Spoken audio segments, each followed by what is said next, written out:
kaibigan, kalyabi, mayroon ka bang problema?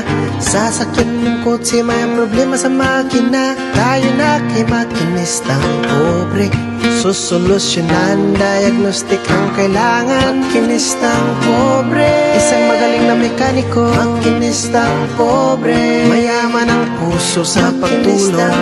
Mag-subscribe na kayo. Mag-subscribe kay Makinistang Pobre.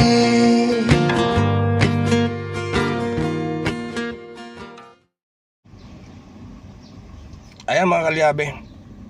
So yan, napansin ninyo, umilaw bigla yung kanyang oil indicator lights. Yan, mawawala yan kapag binomba mo. Yan, iilaw ulit yan. Mawawala ulit yan kapag ibobomba mo. Ayan, hindi po yan doon sa kanyang oil sending unit. So yan, narinig nyo, naging maingay yung makina. Rough idling na siya. Ayan. Ayan. Hanggang kapag ibinyahe mo yan, tuloy-tuloy na po yan na magwa-warning yan. Mag-iingay na po yan tuloy-tuloy. Kapag itinakbo mo na yan, tutuloy-tuloy ng warning yan. Kasi hindi na po pumapasok yung langis doon sa kanyang oil gallery. So maaari ito mga kalyabe, ito maaring dahil po sa oil sludge, barado ang kanyang mga yung kanyang oil passage, barado, or sira na rin yung kanyang bomba or oil pump. Kapag umiinit, nawawala na po yung bomba ng kanyang oil pump. So yan ang isa sa dahilan. So maari doon sa kanyang mga oil passage barado dahil gawa nga ng mga oil sludge, lalong lalo na mga kalyabe, ginamit ng matagal tapos hindi man mahilig magpa-change oil ang may-ari. Tapos ang mangyari is mapuno na po ng oil sludge yung ating sasakyan. So dito sa kanyang valve cover mga kalyabe, may napansin kasi ako. Pina-change oil na rin ito, bagong change oil na rin ito sa gasolinahan. Ayan. Wait lang ha. Papakita ko lang sa inyo yung oil sludge. So ito, kung napansin nyo, bago na po yung kanyang ignition coil.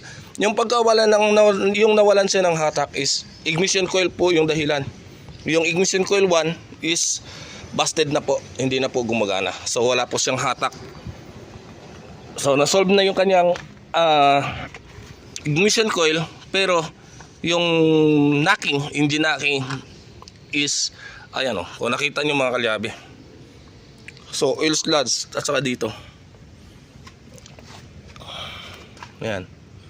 Grabe ng oil sludge. So isa sa magiging dahilan nito is barado na po yung mga oil passage nitong makina na to, or baka mamaya kumapit na rin ang bearing nito. Kasi ni-rescue namin to sa expressway. Bagong na-stock, matagal na na-stock, change oil lang. Tapos yun nga, nangyari ang hindi inaasahan. So biglang tumirik sa daan. Yan. So mamaya malaman natin pag ayan o, kung makapansin nyo, napakalinaw po ng langis. Mamaya mapapansin natin yan kung ano talaga ang naging dahilan at bakit umiilaw na yung kanyang tawag nito, ang kanyang oil sending unit, yung oil indicator light sa dashboard. Ayan. So modelo to mga kalyabe.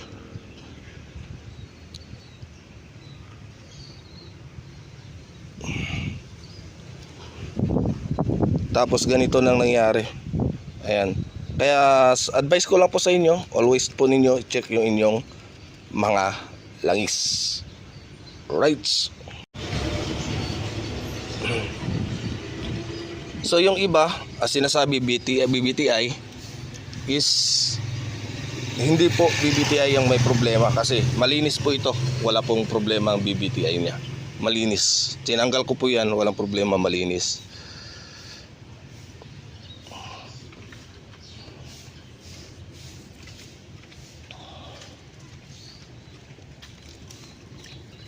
Kaya yan, bubuksan na po natin to mga kalyabe. Yan na po yung final decision. Right.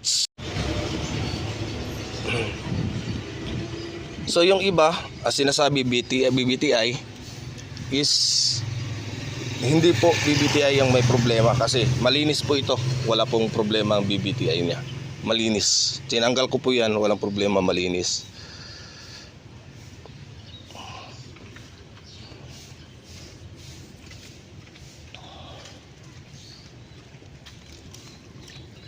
Kaya yan, bubuksan na po natin to mga kalyabe. Yan na po yung final decision. Right. Alright mga kalyabe. So ayan na. Kitang kita ng oil sludge. Ayan. So grabe ng oil sludge nito. Malamang sa malamang barado mga oil passage nito. Kaya sobrang lagatak na ng andar nito. Ayan. Bagong change oil to. Naku po.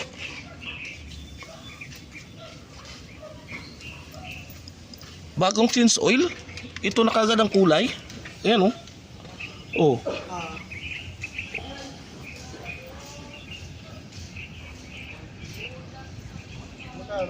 Ayan, parang may halo pang tubig.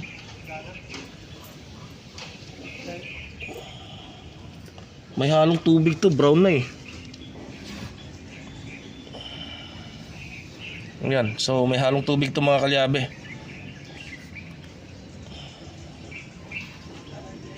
Bagong change oil lang to.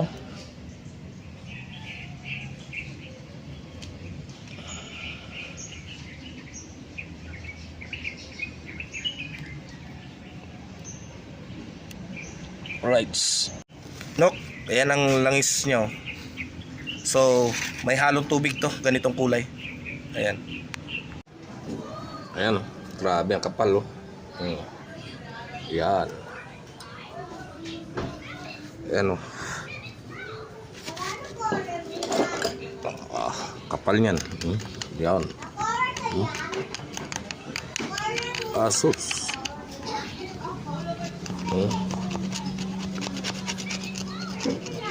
Yan. Ang kapal niyan. Barado oil gallery pati dito. Yan.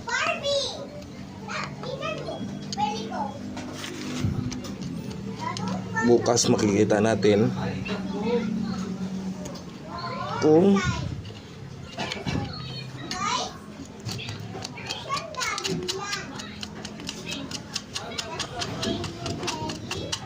yan, kaya kakapal.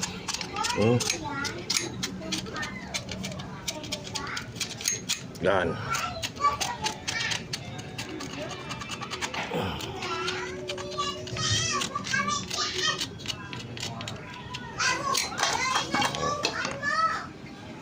Ganyan sa kakapal. Aray ko po.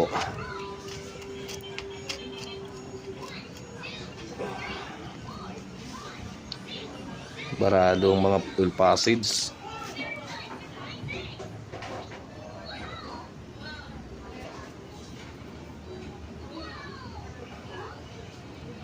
Rights. Alright mga kalyabe, so ito overtime tayo no. Ayan, so kung napansin niyo, ayan kinakaskas natin to. Yan ang oil sludge niya. Ayan. Ayan. So barado na nga talaga ang kanyang oil gallery. Ayan. So, ay, Diyos ko po. Ayan, ganyan nangyari.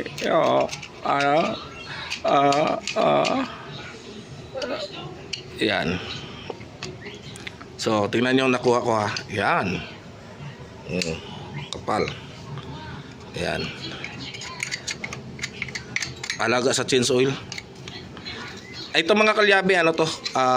Hindi to sa kapabayaan ng may-ari, kundi na-stock kasi ito ng matagal. At hindi muna change oil bago in-standby or na-stock. Kaya ang nangyari is yung langis na mainit is nag-build up siya ng carbon deposit dito sa kanyang sa loob ng makina. Ayan. So, yan. Baka sabihin ninyo, bakit ka bago-bago? Hindi naman nagamit, na stock lang. Bakit nasira? So, ito pang dahilan mga kalyabe. Oil sludge. Ayan. Kapal niyan. Lalo dito. Ayan. So, change oil. Pina-change oil na nila to, pero hindi na naagapan. Kaya ganyan, dito sa strainer niya, barado rin to dito. Ayan, dito kasi yung ano ng bomba. Ayan, dito dadaan yung langis ng bomba, tapos papunta dito, papasa dito sa sending unit. Ayan, ang sending unit niyan barado din. Ayan oh. Ayan. Barado lahat. Kaya malaman pa natin bukas mga kalyabe kung naapektuhan din ba yung kanyang mga bearing sa loob nito. Ito automatic na, sigurado na palit na to ng valve seal. Ayan oh, grabe oh. Yan.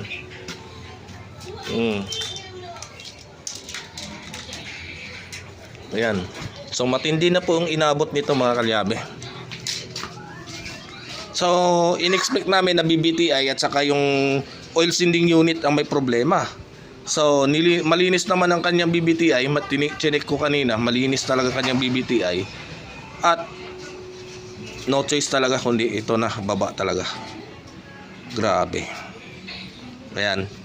So, imagine 2023, 2 taon. Ito nang inabot.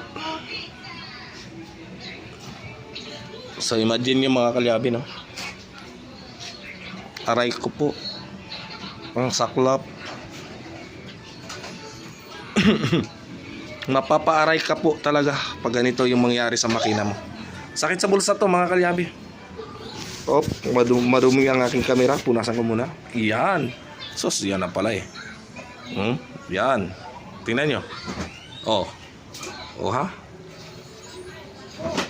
Tapos dito mga kalyabe, sa pagta-timing nito, ayan, itong timing marks niya. Ayan, dito, ayan, tsaka ito. Hindi mo na nga makita yung pinakabutas niya eh.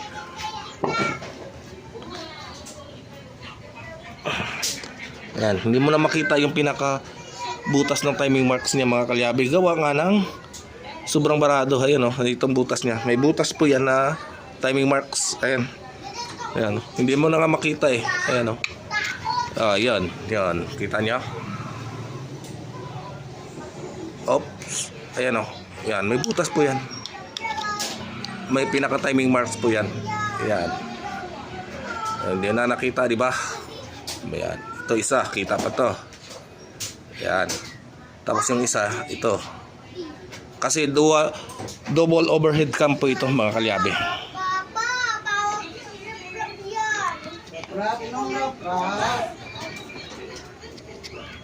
Kapal oh. Para lang akong naghahalo kay ubi. Oh ha. Oh, yan. Ang kapal yan. Oh. Oh. So ito mga kalyabe, malalaman ninyo bukas. Pag binaklas ko na sa cylinder head nito at saka yung crankcase niya, doon po natin makikita kung tinamaan ba talaga yung kanyang bearings. Ayan. So wag po natin sabihin mga kalyabe na porkit bagong kuha lang natin sa yung sasakyan, bagong bili natin, ay hindi natin pwedeng hindi ipa-refresh. Ayan. Kasi ito mga kalyabe, mangyayari talaga yan. Kasi ini-stock natin yung ating sasakyan. Nai-stock, halimbawa nai-stock. Kapag bumili kayo ng segunda mano mga kalyabe, hindi nyo po maiwasan ito. Kasi maaring nai-stock na may-ari, hindi na nagagamit. At hindi na i-change oil bago in-stock. So ganito ang mangyayari. Magkakaroon po yan siya ng matinding oil sludge. Ayan. So lalo na kung bihira lang mag-change oil yung unang may-ari at tinambay na pa ng matagal, naku po, ganito po talaga mangyayari niyan. Napakatigas nito. Grabing linisan to ang mangyayari dito mga kalyabe. Grabing piskisan to. Ayan. Tapos yung langis nito is na medyo may halo ng tubig. Kapal niya, no?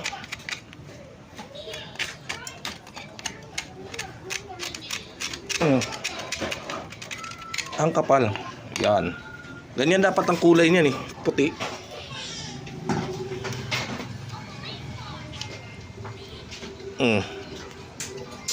Isang sundutan lang to. Ayan. Yan po. Ayan, oh. Oh. Grabe. Tapos dito sa timing guide na, tingnan nyo, kapal niyan. Oh. Kapal niyan. Yan. Yan. Kapal niyan mga kalyabe. Yan. Ayan, oh. Evidences. Yan, evidences. Alright. So ganyan po talaga mangyayari mga kalyabe.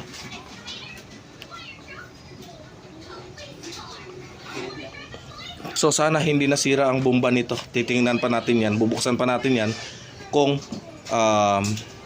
goods pa ba or palitin na talaga. Ayan yung kanyang oil pump. Ayan, oh. So tingin ko talaga mga kalyabe is magpapalit na to ng oil pump, or kung kakayanin pa ng linis, linisin muna natin.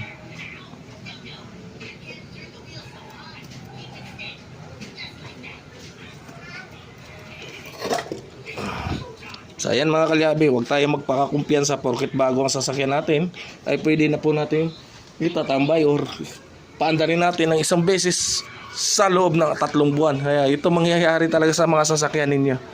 Hanggat maaari mga kalyabe, araw-araw paandarin niyo po yung inyong sasakyan para maiwasan po ninyo yung pagkakaroon ng oil sludge na ganito. Tsaka alagaan po ninyo ng change oil. Yan.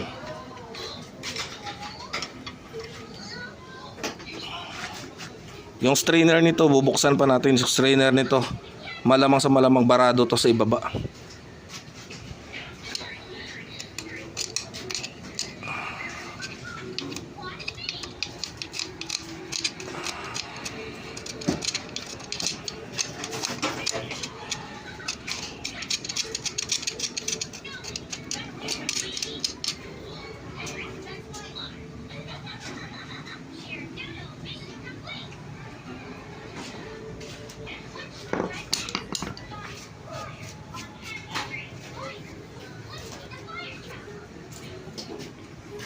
Alright, so abangan po ninyo bukas mga kalyabe yung paglinis, pagbaklas natin ng head nito. So gabi na kasi, pahinga muna tayo. Ayan, no?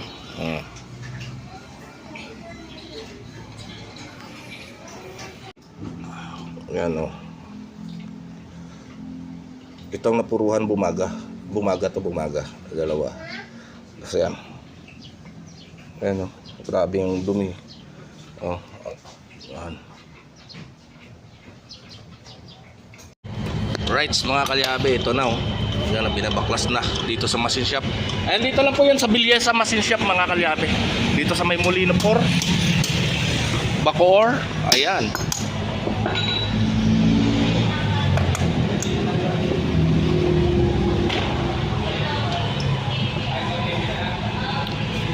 Ayan, itong napuruan ng dalawa na to. Ito ang pinaka napuruan.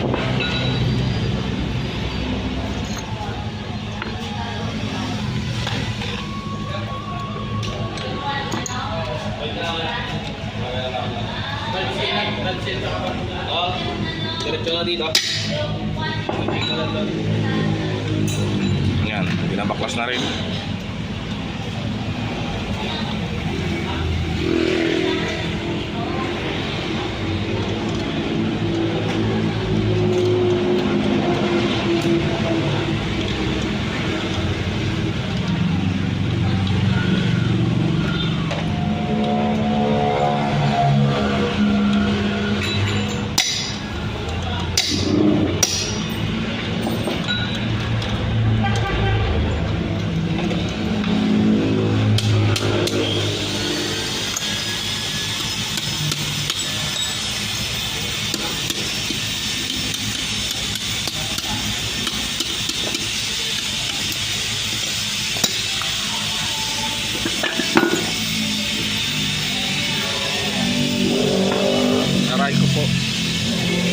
Ayan o.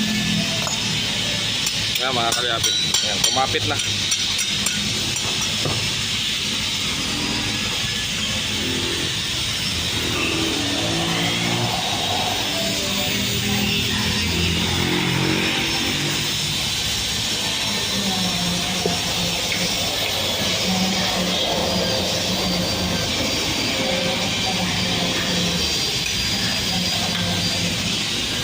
Kumapit na, dalawang bearing.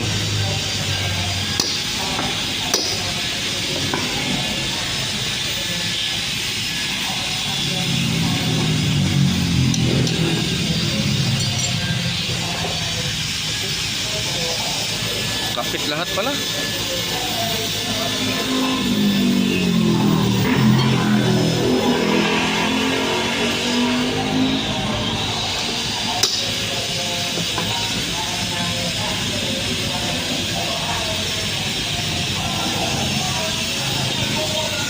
Linisin muna kung titingnan kung kakayanin pa.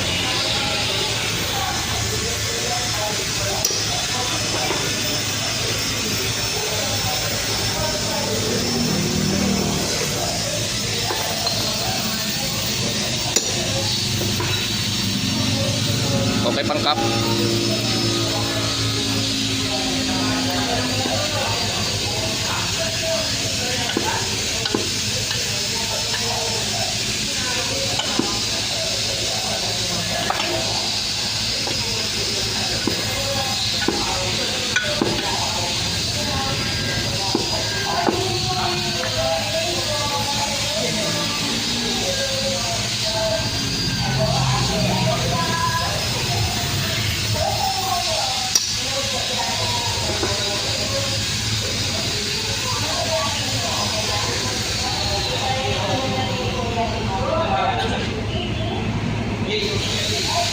Right.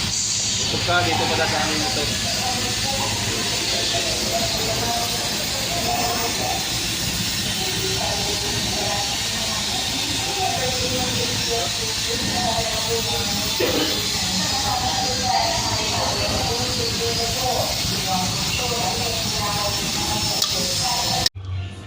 Alright mga kalyabe, ito. Ayan, papakita ko lang sa inyo ha kung bakit nagkaroon kumatok o kumapit yung bearing ng Dios. So kung napapansin nyo to, ayan itong tubo na to. Ayan, napuno na kasi ito ng oil sludge. So dito, ito may siwang yan dito. Dito dumadaan ang langis. So ngayon barado to, natakpan kasi sobrang puno ng oil sludge niyan mga kalyabe. Kaya hindi na makahigop yung bomba ng langis at hindi na makakyat.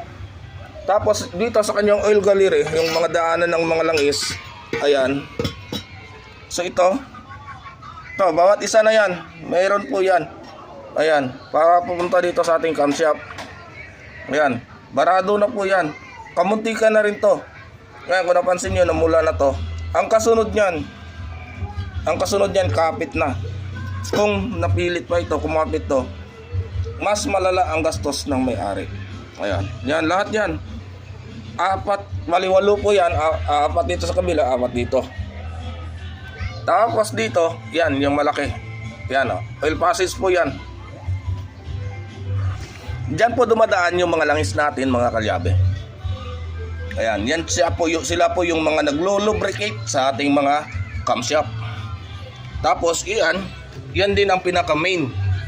Yan ang main. Pupunta dito yan. Yan. Pupunta dito sa bomba. Yan, kita nyo may strainer. Yan. So nalinis ko na yan, nabugahan ko na rin yan. Yan. Pupunta dito, pupunta sa oil pump, higupin ng oil pump, ipapasa dito. Tapos itong filter, may oil gallery din yan dito na maliit. Ayan.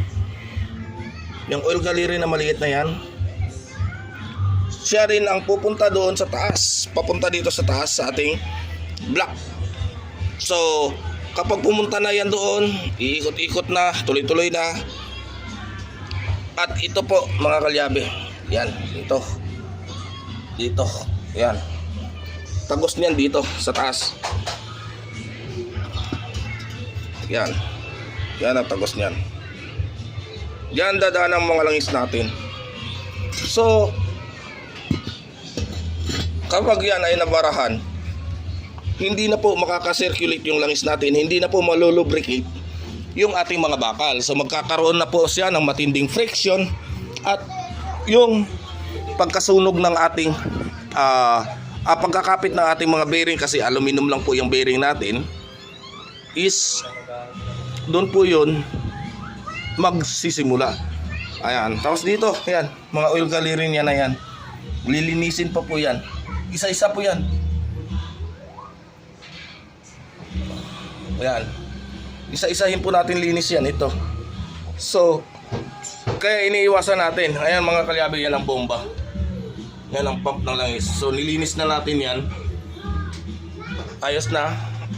Hindi pa masyadong linis na linis talaga, pero okay na ang bomba niyan. At nasa machine shop pa yung ating block at cylinder head. Alright. So sana makapagbigdagdag kaalaman po ito sa inyo para maiwasan po ninyo ang katok sa inyong mga makina. Alright, sa magandang umaga po sa ating lahat, lalong-lalo na po sa ating mga subscriber dyan, sa ating mga OFW sa mga panig na mundo. Magandang umaga po sa ating lahat. Ayan, Happy New Year po sa atin. So, ayan, nandito po pala tayo ngayon sa Villesa Machine Shop. Ito kay paring Alden. Ayan, sa mga gustong magpagawa ng magpapamachine shop, punta na po kayo dito sa may Molino 4. Malapit lang po ito dito sa may sabungan ng Molino 4. Unahan lang ng SM. Hanapin nyo lang po dito yung Yokohama building. So, nandito lang po yan, Villesa Machine Shop.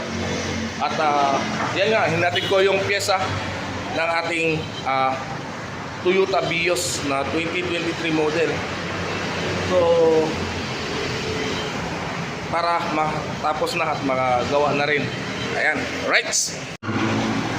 Rights mga kalyabe, ayan oh. Yan yung pagre-resurface ng ating mga brake drums. Ayan. So grabe ang settings niyan bago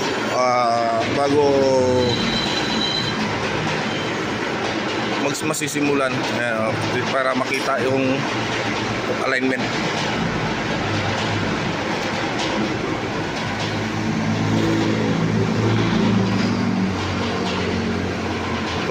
Sa settings niya lang pa rin, no? Pangalay na mag-ano niyan.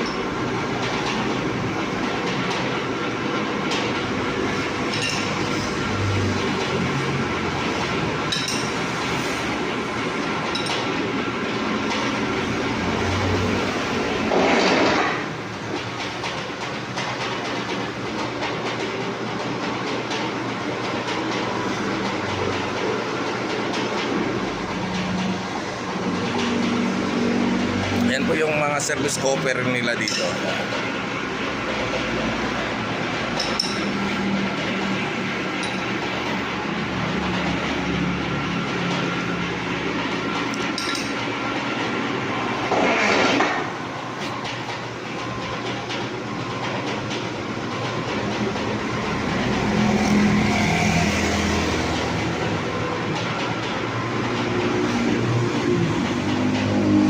Bago yung ano mo na to, pre, brand new? Tatlong taon na sa akin.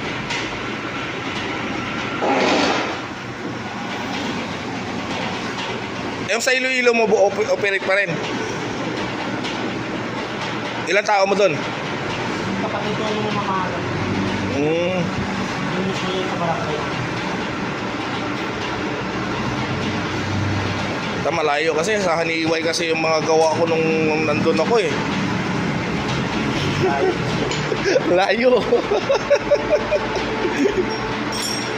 Mayroon ang negosyo sa probinsya. Hindi ganun tulad dito sa atin na trabaho dito. Pas na doon eh. Doon kasi hanggat maaaring magawa ng remedyo, ginagawa na lang ng paraan eh. Baka mahal sa iyo. Oo, sobra. Right, saya na mga kalyabe. So, update ko na lang kayo mo pag nakuha na natin tong ating makina. Mga ilang araw lang din naman yan dahil isi-settings na. Nandiyan na yung mga pyesa. And rights.